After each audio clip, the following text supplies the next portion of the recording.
SF 좋아하십니까, 문화쌤? 좋아하지 않았던 것 같은데 요즘에 재밌게 보고 있습니다. 아, 좋네요. 네, 기현쌤 SF 좋아하십니까? 저 되게 싫어해요.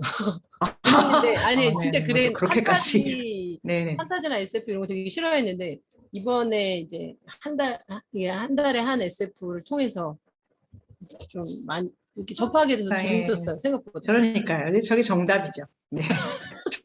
저게 그냥 풀센트 전체가 정답이에요. 원래 싫어했는데 이것 때문에 좋아졌다. 네.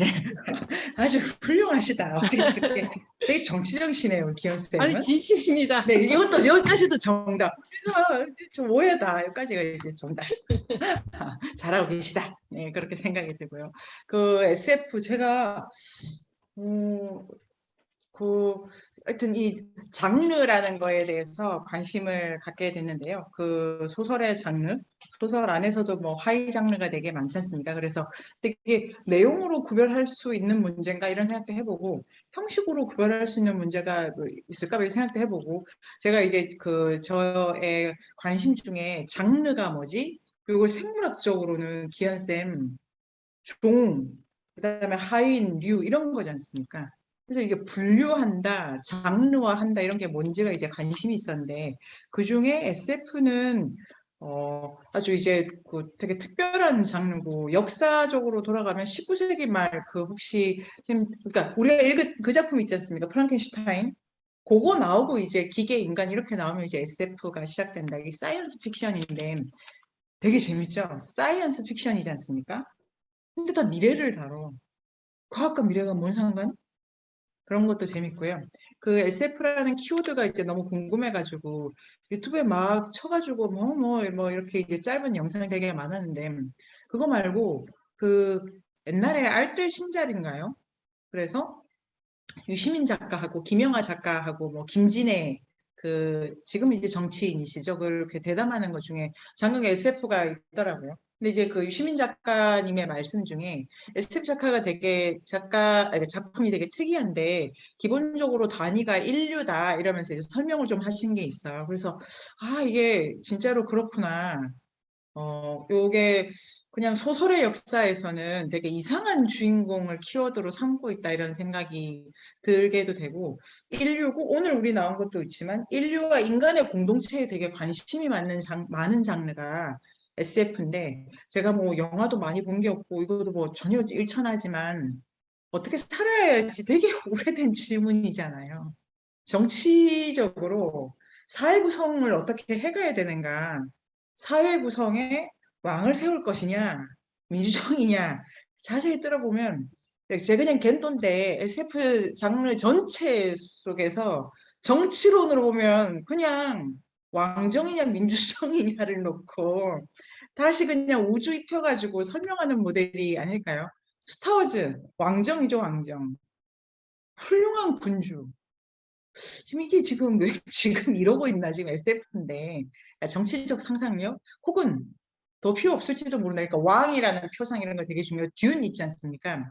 듄도 왕, 성장, 어른 뭐 이거 너무 고전적인 테마가 들어가 있고 외관이 생상해 보지 못했던 물건들로 채워져 있을 뿐이지 너무 이 그 테마는 구태의연할 수 있다.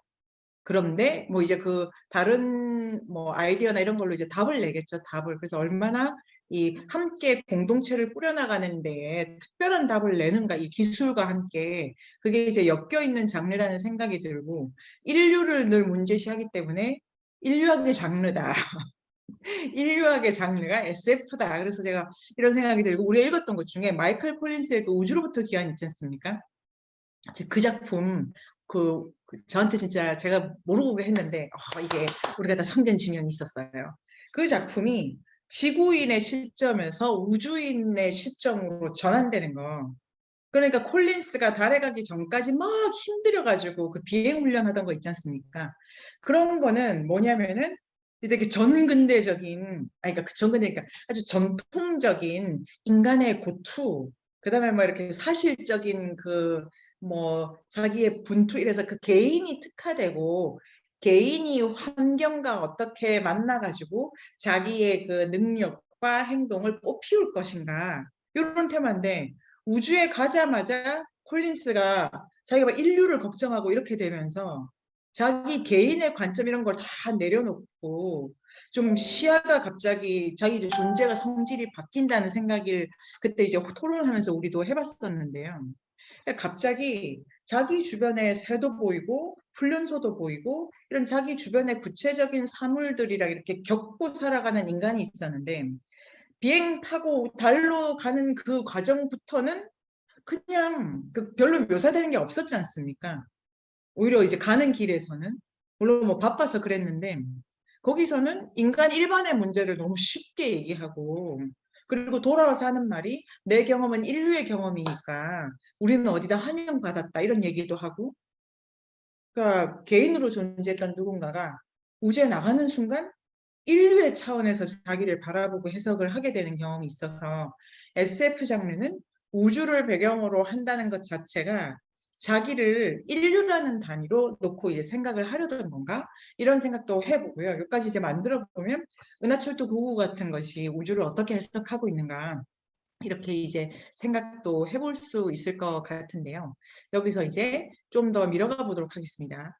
왜 그 지구 안에 있을 때는 독수리, 저 독수리, 저 보나쌤, 뭐 그 고유명 되게 많이 나오지 않습니까? 그 자기가 존경하는 사람, 자기 선배, 그다음에 이제 관계들. 근데 우주로 나가는 순간 그런 사람이 없기도 하지만 되게 이제 드라이해지고 이제 건조해지고 그게 그냥 당연한 그 기술도 그렇게 전개되어 있는 것 같은데요. 나가면 왜 자기의 본성, 자질, 특이성 이런 거 잃고 그냥 보편적인 누군가로 그 존재가 이렇게 바뀔까? 우주로 나가는 순간 지구의 모습을 좀 떨어져서 볼 수 있잖아요. 네네. 그래서 조금 감각이 다르게 작동할 것 같다는 생각이 들긴 해요. 내가 지금 발을 디디고 있는 곳이 땅이 아니라 붕 떠서 지금 지구를 내려다보고 있는 상황이니까 관점이 바뀔 수도 있을 것 같고, 그러면 그 지구가 저렇게 작게 보이는데 그럼 나란 존재는 또 어떻게 인식할 수 있을까? 이런 생각도 들기도 하고 되게 여러 가지 감정이, 그리고 그 기존에 가지고 있던 그 무게감도 어떤 중력의 단위도 다르게 작용을 하잖아요. 굉장히 이상한 감각이 이게 네. 바뀌게 될 것 같아요. 진짜 경험이 그렇게 우주로 나가 보면은. 네. 더 들어보도록 하겠습니다. 지금 말씀하신 것처럼 그 우주에 나간다는 경험이 이게 지구인의 차원에서는 맨몸으로 나갈 수는 없지 않습니까? 우주복이 없으면 우주에 나갈 수가 없지 않습니까? 지구에서는 우리가 피부를 둘러쓰고 이렇게 돌아다니고 있는데 이 대기를 벗어나면 반드시 피부에 뭐를 걸쳐야 되고 그거 자체가 신체성이 소멸되기 때문에 감각적이고 이렇게 이제 직접적인 경험 그러니까 저 개구리, 저 보나쌤 이런 식으로 구체적인 관계를 다 내려놓게 되고 하나 막이 이렇게 이제 두껍게 처지는 상태에서 추상적이고 관념적인 사고를 이렇게 하게 되는 것도 보나쌤이 말씀해 주신 거랑 관련이 있을 것 같고 자 이제 안드로이드는 전기양을 꿈꾸는가 맞죠? 안드로이드는 전기양을 꿈꾸는가 그래서 막 제가 찾아봤더니 다 거기 답을 내려고 있다고 안 꾼다 꾼다 뭐 두 번 꾼다 지금 그런 얘기일까 과연 이런 생각이 드는데요. 자, 안드로이드와 인간이라는 요 주제를 가지고 이제 그 소설이 하나 그려지고 있는데요. 뭐 여러 가지로 재미있으셨을 텐데요. 안드로이드의 가장 큰 특징이 감각하지 못할 것이다. 이렇게 되어 있고 개발 자체가 감각을 못 느끼게 되어 있다. 이렇게 되어 있고 그 안드로이드의 개발의 급속도를 이렇게 가속을 붙여준 것이 소설 안에 따르면 화성에 이주하기 위해서였다. 막 이렇게 되어 있지 않습니까? 아무튼 여러 가지로 인간이 할 수 없는 그러니까 지구 안에서는 다 인간이 할 수 있는 일인데 저 바깥에 할 수 없는 그 일을 나 대신해 주기 위해서 혹은 나의 이렇게 이제 그 아까 우리가 말한 어떤 막처럼 나를 이렇게 이제 수족에 뭐 붙이듯이 아니면 우리가 그 입듯이 이렇게 뭘 입혀가지고 우주를 경험하는 것처럼 하는 과정에서 그 존재가 나랑 너무 닮게 됐는데 어쩌지 이런 테마인데요. 제가 막 읽다가 이것도 너무 따지고 보면 너무 오래된 질문이야. 이 질문이 하나도 안 새로워. 우리가 이게 메리 셀리의 프랑켄슈타인도 한번 했던 질문 아닐까요? 내가 낳은 것이 나랑 너무 닮았는데 그것이 너무 끔찍하고 혐오스러워했던 그 프랑켄슈타인 박사 있지 않습니까? 그러니까 이런 게 나랑 너무 닮은 거에 대한 끔찍한 혐오, 공포 이런 거를 다루고 있다는 점에서 안드로이드라고 하는 거를 너무 바깥에 이렇게 이제 우주적 문제로 가지고 오긴 했지만 그 질문 자체는 또 너무 뭐 익숙하달까 이런 느낌도 들어서요. 제가 이제 준비한 어떤 토론의 큰 주제는 하나는 우주라는 소설의 공간 설정이 우리에게 어떤 생각을 계속 촉구하기 때문에 이제 배경의 형식 장치죠. 이런 게 한번 이렇게 우주를 소설적으로 맛본다는 거 아니면 SF 뭐 드라마라든지 그런 게 이제 어떤 의미가 있을까? 우주가 도대체 어떤 상상력을 촉발하는 기폭제일까? 그다음에 둘째는 가장 그 이제 소설의 메인 그 테마죠. 메인 테마. 나와 똑같은 것 사이에서 우리는 어떤 공경을 느끼는가라는 이 질문에 대해서 좀 더 이제 밀어가 보도록 하겠습니다. 소설 기법의 역사에서는 감정을 느끼게 하려면은 그 인물이 눈으로 보는 세계를 보여주는 기술을 주로 많이 쓰는 것 같아요. 힘들다라고 말하는 게 아니라 힘든 상태에서 보여지는 세계. 그걸 그려주면 독자가 그 눈에 이렇게 그 눈을 이제 써가지고 그 보는 세계. 그러니까 너무 힘들어서 막 이렇게 눅눅한 이불 같은 거 막 덮고 있다든지 아니면 그 한번 비를 좀 징하게 내려준다든지 이렇게 선생님 지금 말씀하신 대로 공간적인 설정을 되게 이렇게 많이 넣어가지고 그게 심리의 풍경인 것처럼 보여주면 독자가 이제 그가 느끼는 세계 이게 다 감정이입과 관련돼 있네요. 그거를 가지고 이게 좀 피곤한 상태야 이러고 있는데 지금 이 소설의 특징이라는 게 감정이 제일 중요하다지만 그 감정으로 채색된 세계를 안 보여준다가 진희쌤이 지적하신 포인트고 전 그건 되게 지금 되게 중요하다는 생각이 드는데요. 이 경우도 우린 이렇게 생각해 볼 수 있지 않을까요? 필립 K 딕이 이제 일부러 그랬다고. 이 세계가 어떻게 되냐면 힘들다라는 거를 관념으로 처리하지 그거를 이 신체적으로 지금 이렇게 경험하는 게 되게 미숙할 수도 있고 거기 이제 회로가 덜 들릴 수도 있고 그런 거를 지금 보여줘야 되니까 이 작가가 힘들다라고 말은 하는데 세계가 힘들었을 때나 안 힘들었을 때나 그렇게 이제 달라지지 않는다든지 뭐 되게 건조하게 그럴 수도 있을 것 같고요. 그런 게 읽기 불편하다. 이렇게 필리케이디 소설을 잘 쓰는 줄 지금 알게 되었습니다. 읽기 불편하다. 이거 이제 감정이입이 안 된다. 아까 진쌤 말씀해 주신 것처럼 감정이입이 안 되면 너와 내가 분리된다. 이게 이제 소설의 설정이지 않습니까? 그리고 너와 내가 분리된다. 요 감각 자체가 지금 이제 문제시하는 거니까 전반부는 그걸 다 보여주려고 하는 작품 같기도 하네요. 지영쌤은 어떠셨어요? SF 요건 마음에 드셨고요. 저는 SF를 네네 좋아하는 편이라고 생각을 했는데 이 책을 읽으면서 저도 진지 선생님이랑 좀 비슷한 생각을 했거든요. 건조하다라고 느껴진 게 사건 위주로 돌아가니까 묘사 위주라기보다는 근데 요즘 한동안 몇 년 동안 그 코로나 때문에 한국 문학에서도 되게 그 SF가 되게 이게 많았잖아요. 예. 뭐 우리는 빛의 속도로 간다였나요? 그냥 모릅니다. 네. 아무튼 김초원 씨였나? 아무튼 좋네요. 예, 그분 말고도 뭐 코로나 시대는 천산만 SF가 씨도 유행했어요. 그렇고 심남 씨도 그렇고 이게 되게 인기가 한동안 되게 많았는데 그런 거 보면 선생님 말씀 딱 듣고 보니까 시각적인 묘사가 되게 자세하게 나오거든요.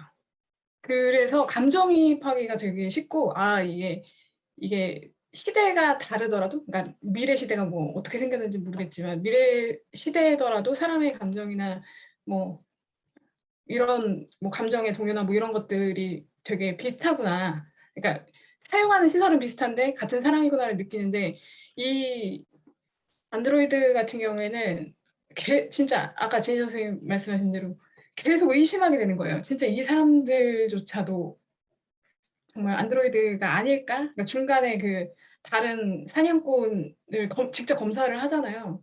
그러니까 그 부분에서 진짜 닉도 아니면 혹은 뭐 주변에 있는 사람들도 검사를 다 해봐야 되는 거 아니에요?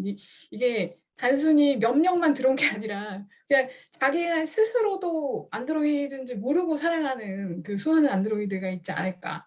약간 그런 생각이 들 정도로 너무 인간과 비슷한 존재가 만들어져서 그 부분은 진짜 되게 약간 내가 끊임없이 이렇게 의심을 할 수 있게끔 어떻게 이런 설정을 만드는지 썼네.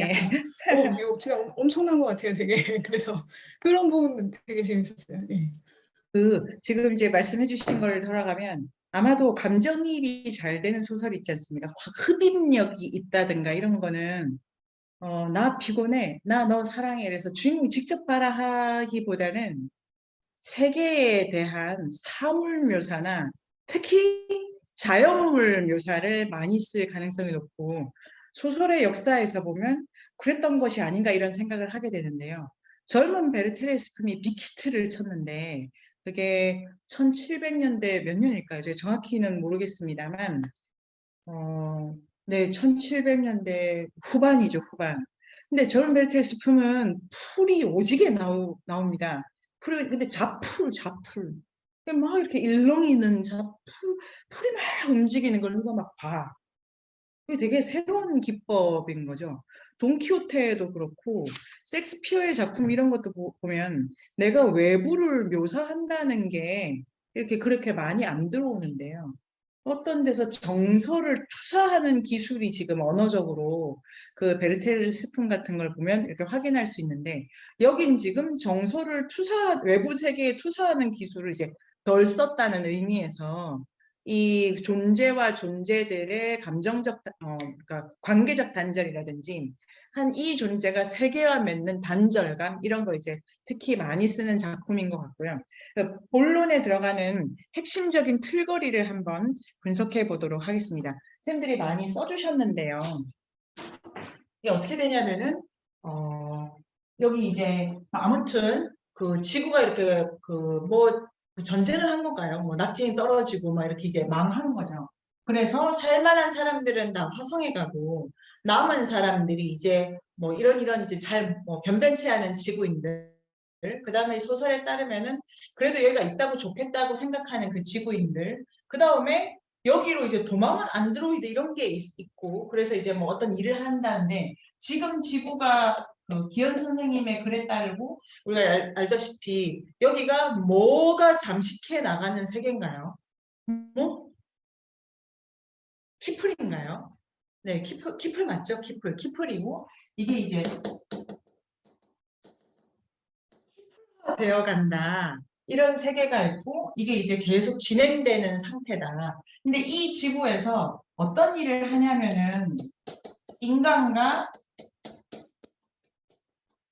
아닌 것을 구별하자 이런 일이 벌어지는 거지 않습니까? 인간과 인간 아닌 것은 여기가 이제 안드로이드인데 이게 이제 너무 진화를 해가지고 그 다음에 이제 인간과 인간 아닌 거를 구분하는 사냥꾼이 주인공이죠. 사냥꾼이 이제 이걸 구별하는 사냥꾼이 여기 있습니다. 닉인가요? 릭인가요? 릭? 네, 이거예요. 네네. 그리고 그 다음에 이제 이지도어 씨가 있네요. 저는 이제 이 두 사람 어떻게 생각하세요? 두 사람 다 똑같은 존재를 좋아하잖아요. 여기에 레이첼 로즌이 이제 자기랑 이지도가 사랑하는 그 안드로이드가 같은 회사, 같은 공정에서 찍혀져 나왔다고 그걸 알고 이제 경악하는 모티프가 이렇게 후반 뒷부분에 있지 않습니까? 그러니까 같은 대상을 사랑한다 이런 것도 닮았지만 둘 다 인간과 반인간에 동시에 감정이입을 하게 됐다. 그래서 이제 릭과 이지도가 이 경계에 서 있는 인물인데요. 이지도 같으면 이 경계를 넘어가거나 아니면 이 경계를 만들지 않으려고 애를 쓰면서 계속 이렇게 이제 생활하는데 이 이지도가 머리가 나쁘다 이렇게 되어 있지 않습니까? 이런 설정이 있어서 사람들 사는 사이에 못 들어가 있는 거죠. 자, 인간과 반인간을 구별하는 세계에서 실제로 어떤 일이 들어가냐면 인간보다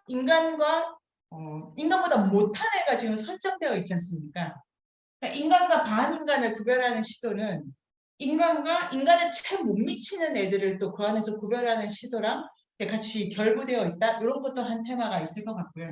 인간과 반인간이 결합한다는 것이 안 돼라고 하는 이유, 그 다음에 왜 이런 애들을 찾아서 없애야 되는 이유를 여기에 뭘 하냐고 하냐면은 감정이입을 할 수 있어야 이 공동체가 유지된다 이렇게 돼 있지 않습니까? 그리고 더 하면은 이걸 왜 하냐면은 우리가 우리를 죽이지 않을 애들을 찾기 위해서야 이렇게 말하고 있습니다. 그러니까 나를 살해하지 않을 애들을 찾기 위해서야라고 말하는데 역으로 그 애들을 찾아내는 방법이 그들을 죽이는 거였지 않습니까? 여기는 살해당하지 않기 위해서 살해한다라고 하는 모티프가 이제 모티프랄까요? 이 감정이입이라는 이 심리 장치를 통해 가지고 이 지금 여기 있는 사람들을 우리는 감정을 나눌 만해. 그런데 쟤들이랑은 감정을 나눌 수 없어. 그거를 긋는 이유는 서로 안 죽이기 위해서야, 아니면 죽일 애들을 지정하기 위해서라고 하면서 이 안에 이제 감정이입이라고 하는 것이 여기가 머서교라고 되어 있지 않습니까? 이 종교단체가 모든 사람의 감정을 서로 공히 나누게 한다 이런 이제 감정 조절 장치를 개발해 가지고 그걸 잡고 있으면 이 안에서 이제 같은 감정을 막 누리면서 서로 죽이지 않게 돼 이렇게 이제 되어 있는 거죠. 그런데 지금 이 보시면 선생님들 어떤 생각이 드십니까? 이게 모두가 같은 감정을 느끼게 설계되어 있지 않습니까?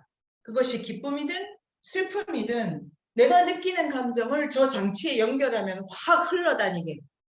그것이 보나쌤의 슬픔이든 저의 슬픔이든 가리지 않고 어떤 감정이 이 관계 안에서 쑥 돌아다니게. 또 누구의 슬픔, 누구의 기쁨. 지금 이게 감정을 나누게, 그게 이제 감정이 서로 이입되게. 그런데 첫 번째는 감정을 이입해야 될 대상을 거르고 있는 거고, 두 번째는 그 감정이입이라는 그 문제를 통해서 개개인이 구체적으로 느껴가는 감정을 이렇게 소각시킨다고 할까요? 용해시키는 거죠. 모든 감정이 모두에게 같은 것으로 되는 이런 모티프가 여기 걸려 있습니다. 그런데 안드로이드를 찾아내는 것뿐만이 아니라 이것 자체가 인간들 사회 안에서도 여기에 들어올 수 있는 애, 안 들어올 수 있는 애를 가려냈다는 것을 이지도를 통해서 보면은 알 수 있는 거죠. 이런 질문이 지금 들어있는데요. 나랑 나의 공동체가 어떤 사람들로 구성되어야 되는가 하는 어떤 질문이 들어있습니다. 제가 그렇게 이제 생각을 해보게 됐는데요. 그 중에 가장 핵심이 정서적인 공감인데 그 정서적인 공감은 같은 것을 보고 같은 걸 느낄 수 있다 이렇게 되어 있거든요. 그리고 만약에 그것이 안 되면은 그는 우리 공동체에 들어올 수 없어? 들어올 수 없는 애들은 갑자기 여기서 들어올 수 없으면 들어올 수 없는 걸로 끝이어야 되는데 들어올 수 없는 거는 우리를 죽일 애들일지도 몰라. 이렇게 해서 그러면 그 애들을 처단해야 되는 일은 걔들이 우리를 죽일 수도 있으니까 이제 이런 논리로 이제 가는 거죠. 그런데 소설에서 보면 과학이 막 발달하는지 아니면 그 회사 안에서 이렇게 점점 더 인간을 담는 기계를 만들다 보니까 여기서 프로그램적으로 감정을 어떤 식으로 느끼는 계계를 만들어 버린 거지 않습니까? 그리고 이들 중에 일부가 실은 모소교에 들어가 가지고 이 전체 감정 조절 장치를 만드는 메커니즘을 만들었다. 그래서 너희들이 느끼는 감정, 희로애락, 그리고 기계 잡으면 느끼는 그런 것들은 프로그래밍 된 거야. 그거랑 이거랑 다른 게 뭐지? 자, 쌤들 어떤 생각이 드십니까? 여기도 똑같은 감정을 똑같이 느끼게끔 내 느낌과 당신의 느낌이 다르지 않아야 된다는 철저한 금기가 걸려 있고 그러기 위해서 같은 감정을 느낄 만한 인간을 선별하는 작업을 하는 거죠. 어떤 한편에서는 프로그램화되어 있고 사람을 다 이렇게 찍어내고 있지 않습니까? 여기 머서교라는 이 감정 장치에서 여기서 같은 거 하는 거 아니야? 이렇게 보는 거고 감정이입이라고 하는 가장 인간적 장치 같지만 전체적으로는 프로그램화되어 있다. 그런 점에서 하나가 그 프로그램을 다 가지고 있으면 애들이 개체적으로 다 그런 같은 감정을 느낄 수 있는데 이게 이제 본질적으로 뭐가 다르냐? 여기에서 이제 그 설정의 질문이 있고 이 릭과 이지도어가 내 생각은 이래 이러면서 이 경계를 흔드는 거가 이 경계를 이제 넘어가고 넘어오는 거에 대해서 사건을 막 겪으면서 아까 진진쌤이 공감을 하지 못하셨던 요 양쪽에 완전히 속해 있는 사람은 피로를 잘 못 느낍니다. 안드로이드는 피로를 못 느끼고 안드로이드는 그 프로그램 자체에서 그리고 완전히 프로그램화된 누군가 피로 못 느끼지 않습니까? 그 현금 사냥꾼 또 하나 나오지 않습니까? 그 사람이라든지 몇몇 인간은 여기 피로를 느끼는 것처럼 그려져 있지는 않죠. 오직 닉만 피로를 느끼는 것처럼 그리니까 이거를 넘나드는 게 너무 지금 힘들다라고 말해서 이제 요 존재 이건 이제 힘들다 이렇게 되어 있고 안 하고 싶어 합니다. 이 경계를 이렇게 이제 끊어내는 거를. 이 너무 부하가 걸린다. 여기 이제 이지도어는 있는 경계를 이렇게 이제 뭉개는 일을 하는 거죠. 그럼 이 둘은 같은 존재를, 같은 안드로이드를 사랑하는 인간으로 나오는데 하나는 그 경계를 만드는 거에 대해서 엄청난 부하를 느끼고 하나는 그 경계를 이렇게 이제 무너뜨리려고 하다 보니까 또 이제 곤란을 겪게 되는데요. 여기도 이제 생각할 부분이 되게 많은 것 같아요. 이지도의 이 경계 허물기가 예를 들면 그 고양이 장면 있지 않습니까?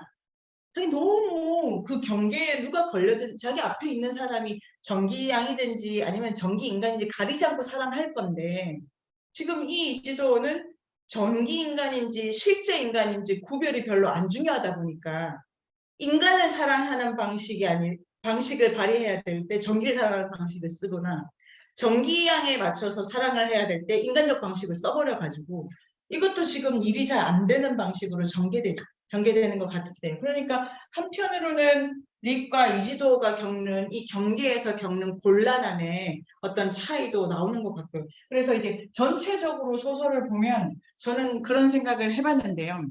도대체 인간과 반인간이라는 거를 나눈다는 저 테마가 실은 그 공동체를 어떻게 구성할 건가 그리고 나와 가까운 거 나와 이렇게 뭔가 나눌 존재를 선별하는 작업에 불과하다는 것도 보여준 작품 같고 그리고 그런 방식으로 나를 계속 선별해 나가는 것이 얼마나 피곤하고 불가능한 거를 보여주기 위해서 이 작품이 쓰여졌다면 마지막 장면 있지 않습니까? 마지막 두꺼비에 대한 아내의 반응이라든가 이런 것도 이제 더 해석할 수도 있고 그리고 이 전체가 머서교지 않습니까? 머서교가 여기서 나중에 이제 교주가 난 가짜야 이런 말을 하기도 하는데 끝까지 영향을 미친다거나 그 머서교가 이렇게 실패했어 이렇게 가기보다는 마지막에 그 장치가 있기는 한데 거기에 의존하지 않고 잠드는 걸로 이렇게 끝나지 않습니까? 주인공이. 그러니까 이걸 부숴버리거나 치워버리는 게 아니라 있기는 있는데 그 옆에서 사랑을 한다. 그래서 머서교라는 저 감정 조절 장치의 시스템 같은 거를 부정하고 있지는 않는 것 같기도 하고요. 또 어떻습니까? 기현쌤이 주목하신 부분인데 머서교가 무너지면 전체가 다 쓰레기가 되기 때문에 안 돼 이런 말도 하고 있어서 머서교라고 하는 것이 상징하는 바 그게 그 공동체의 관계 공동체적 약속 아니면 공동체적인 감정 나눔 이런 코드인데 그게 없으면 우린 다 키플로 돼. 뭐 이런 말 같은 것도 저거의 인간 공동체라는 거에 대한 피립 케이딕의 해석 같은 것도 볼 수 있다는 생각이 들고요. 이렇게 이제 작품 전체를 이렇게 한번 전체 그림을 우리가 한번 그려보고 세부를 들어가 보면 어떨까 하는데요. 네이버 검색창에